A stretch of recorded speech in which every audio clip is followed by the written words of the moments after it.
They might be hating, they might be trolling, but there's no indifference. I think I was braver in 2004 than I am today in terms of the question. There are boundaries now that you have to respect because there is social media policing. Even now I get attacked for no matter that everyone's saying he's only talking about people's sex lives. I'm like, they don't watch it. When an actor comes, they know what they're coming to project themselves to be. Because you have that relationship with them, they forget the cameras are rolling. Today I'm with someone who owns everything about himself unapologetically. And he's none other than Karan Johar. Hi Karan, welcome to the Quint. Hi, thank you for inviting me. How do you feel about the season? I feel great. I feel like it was a massive step to go straight to digital.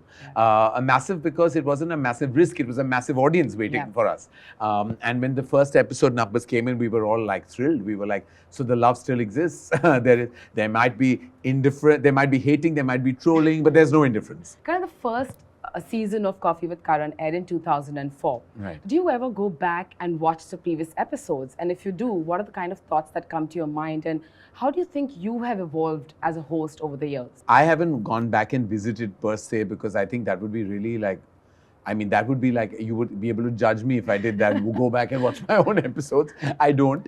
But, you know, I recently kept, you know, I come and have dinner with mom on many evenings and she was watching the repeats on Star World. So I kept looking at myself season 1 and 2 and I really couldn't believe that that was the same person.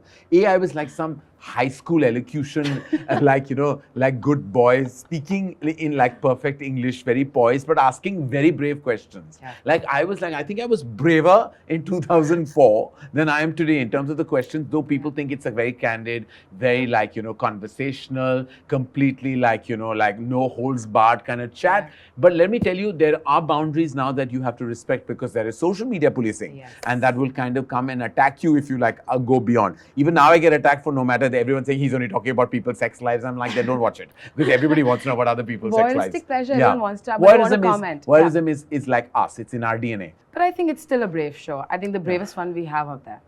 Well, that's because I can get away with like a lot more than many others can.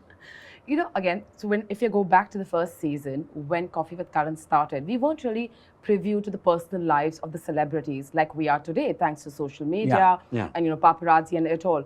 Do you find it difficult to curate a show that is wholly or more importantly based on their personal lives in 2022? I mean, I still think that I can ask them questions that nobody else will. Absolutely. You know, and I can still kind of, and even if they're denying a rumor, it'll still be fun. Like I always say, like, I'm not really interested in knowing the whole truth. Like, you know, sometimes you have to keep a part of your personal life to yourself and just between you and whoever you want to share it with. But I'm like, even when you're like saying, no, what do you mean? And say, it's all that is like good fun. Like, you know, the denial is also entertaining. So I feel like it's not difficult for me to curate like a different experience on Coffee with Karan because my relationship with them is very different from anyone else they have in the media world. Like, you know, in terms of their relationships with any member of the media is very different from what they have with me. We are like friends, we party together, we hang out together. So obviously there is an organic comfort that is just true to us. Yeah. I think that's what kind of translates and makes Coffee with Karan what it is. It's the comfort and the trust. If I talk about trust, has there ever been a time when a celebrity has called you after the show has aired and said, why did you air that? And has it ever altered your relationship with somebody? No, because every time they've said things, they've always had them cut out then way before it's been aired. So, I mean, as soon as they say it, like we go back and they're like, hey, Karan, I said 5 things, what do you think about that? Like, is it going to get in? I said, yeah. And sometimes we mutually discuss and like, yeah, remove it.